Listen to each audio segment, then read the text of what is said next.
We bring to you Dallas Cowboys Executive Vice President Stephen Jones. Good afternoon, sir. Good afternoon, guys. How you doing? We're doing well. Now, we were listening to you Friday on G-Bag and obviously talking about injury stuff right after the game. You said it'd take a few days to kind of get your hands around the info and understand it and everything like that. DeMarcus Lawrence going to the injured reserve, is that a done deal, and what can you tell us about that situation? I would say it's probably headed in that direction. It's not a done deal, but, we're getting ready to have a meeting here shortly, and actually we're going to take a team picture first and then get in here and make our final decisions for the week and see kind of where we're headed. What kind of adjustments, whether it be roster or strategy-wise, can you make in this mini bye time? Because you have a little extra time to look at everything.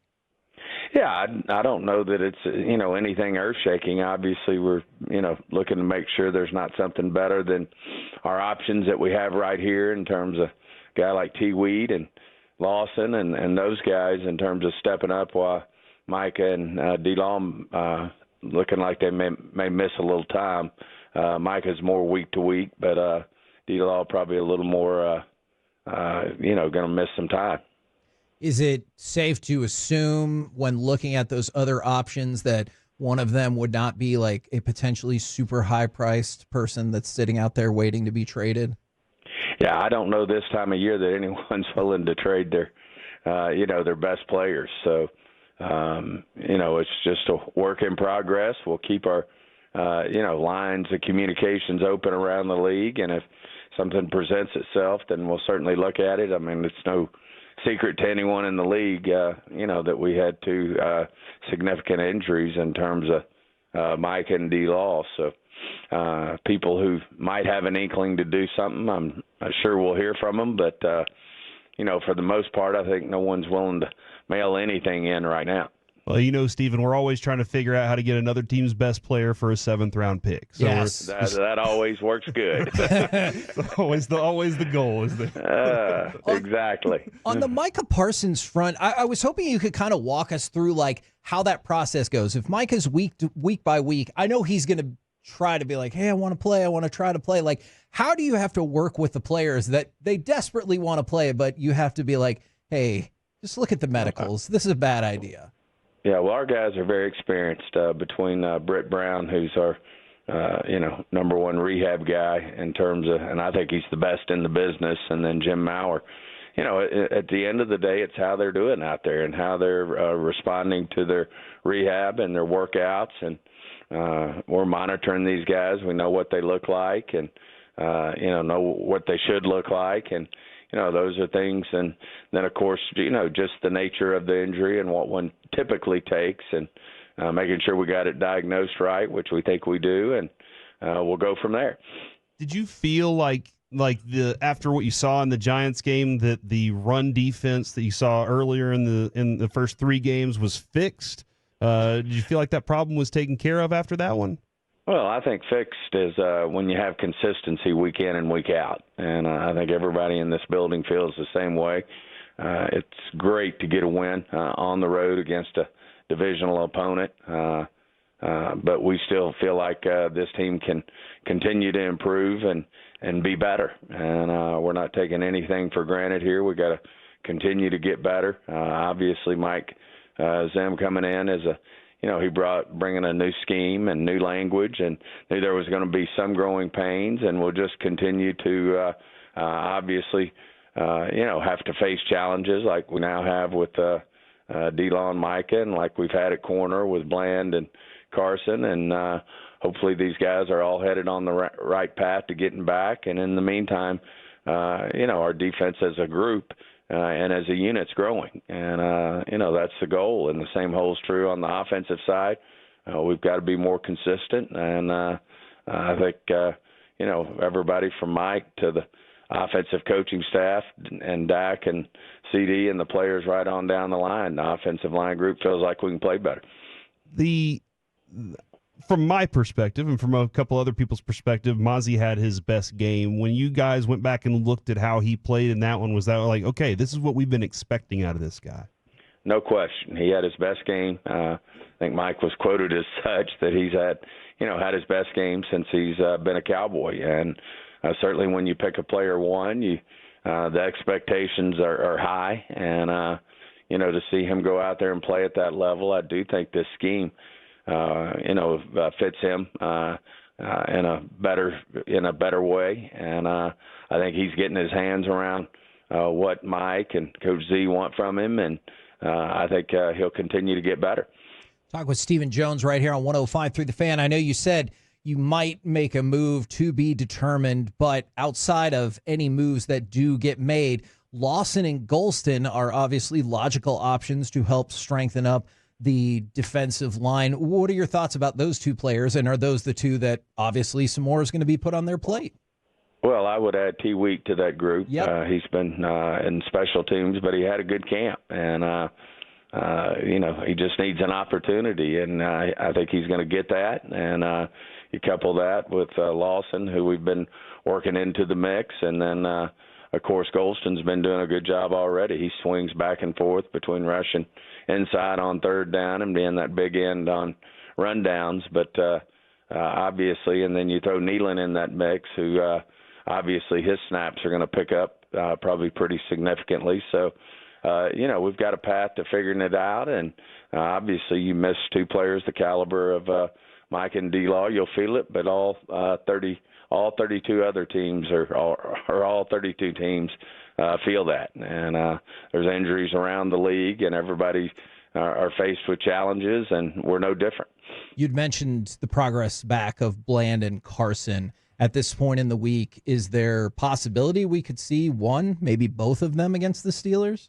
Well, I think Carson has a real chance, and Bland, I think, is a longer shot. We'll see. He's really starting to pick it up now in terms of the workload that Britt's given him, and certainly we'll continue to monitor his situation as we move forward. But obviously those are four guys that are in the mix or in the mix from day one, and guys that'll be great when we get them back. Stephen, this division, I think a lot of our Tolos out here are kind of like, oh my gosh, I didn't expect Washington to be where they are, and for Philly to kind of have the struggles they're having right now. Are you kind of surprised by where these teams are right now in this NFC East?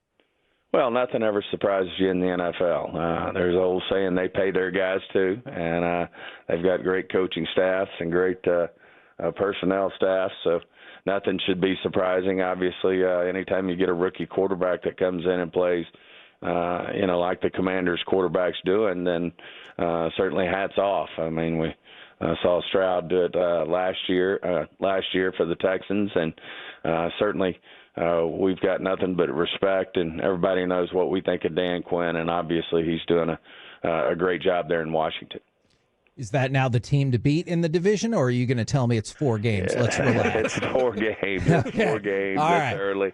Let's see kind of how this thing plays out, but it is early in the season. I think that's what makes the NFL great, though. And, the people that cover it, the people that have a passion for it, our fans, everybody wants to judge who's going to be the Super Bowl champion and who's a playoff team and who's going to have the first pick in the draft after every week in the NFL. So it's that's what makes it exciting, and but it is early. All right, looking ahead to Pittsburgh, what are your thoughts on the job that they've been able to do with Justin Fields at the helm there, but defensively, aside from this past week, obviously they've been holding people around 10 points on their defense there. Yeah, well, I serve on the competition committee with Coach Tomlin. I have nothing but the utmost respect for what he's done there. He's one of the, if not the longest tenured coach in the NFL for a reason. He gets his teams prepared year in and year out, and this will be a big, big challenge for our team. And he certainly got them playing well, and certainly got Fields playing well with their running game, which we all know, people want to see us stop the run. So I'm sure we'll get to see it, and we'll get to see how we're progressing. Do you remember when the draft was happening and Fields was in it, what you guys thought about him and what his future would hold? Yeah. I mean, we had him rated up there high. We thought he would be a successful quarterback in the NFL, and certainly, not all quarterbacks walk in the league like a Stroud and guys like that and play at a high level day one. Sometimes guys, it takes a little more time, but he's a very talented guy, a guy who I think's got a bright future in this league. Certainly Coach Tomlin and this Steeler organization are getting a lot out of him. I know you said that nothing really surprises you in the NFL, but you had to be a little surprised when Brandon Aubrey missed that field goal against the Giants, right? I agree with that. Okay. Brandon set the bar awfully high for himself, and it's great to have a weapon like him. And he's one of the best in the business, if not the best. And I saw Kansas City's kicker try 65. Those aren't just given. It came up a little short, and it makes you have all that much more respect for Brandon and some of the kicks that he's making for us. And obviously our confidence is supreme in terms of him as a kicker. Steven, how tough is it for your father, Jerry, to have to go down to the field and hand a trophy to A&M versus Arkansas? Oh. Well, that's always a hard one because we love our Razorbacks, but we got respect for Texas A&M. We've had a lot of good Aggie Cowboys come through here, and I have nothing but respect for what their program's all about. But obviously when you alma mater's out there fighting and getting after it, you've got a little inside of you, which everybody understands and respects, that you root for your alma mater. And certainly between Jerry and John Steven and myself, all three of us playing there, we think the world of the Razorbacks and root for the Razorbacks, but also have respect for the Aggies. Love that answer. That's the first place in the SEC, Texas A&M. All right, that's enough, Kevin. That's enough. Thank you very much, Stephen. We appreciate the time, as always. Thanks, guys. And again, I need to make the note that was sarcasm. They're 2-0 in the conference, and they actually fell in the rankings with a win. So nobody else was impressive either. You did. You did. I really do appreciate that. I want to point out to Kevin, I don't think anybody is as shook about Brandon Aubrey's missed field goal than you. I think you were the most shook by this. I had already put the points on the board, and I was like, all right, so the Giants have to score a touchdown for the first time in this game. Then they have to get the 2-point conversion. I'm feeling pretty good. And when it missed, I was like, what? Over the weekend, Kevin and I were at a little thing together, and the first thing he brings up is Brandon Aubrey. Like, that's the first thing he brought up. I was like, it's Sunday, dude. The Cowboys aren't even playing right now. Because he's an Aggie fan. He's afraid he's going to Chuck Knobloch it now. Oh, yeah. Oh, my God. I hadn't even thought about that. You did, too, because on Friday you were like, what if the robot program's broken now? And wasn't it going to be an A&M guy that might not be able to throw it to first Probably. base? You know That's why? That's true. That's a sophomore class. Yep. Oh. Right? He got the yips. And there's tons of yips. You go to an A&M game, all they're doing is yipping. We're the K&C Masterpiece. They're really whooping, but I just turned it into a yip. Right here on 105.3 The Fan. Now I know Mike.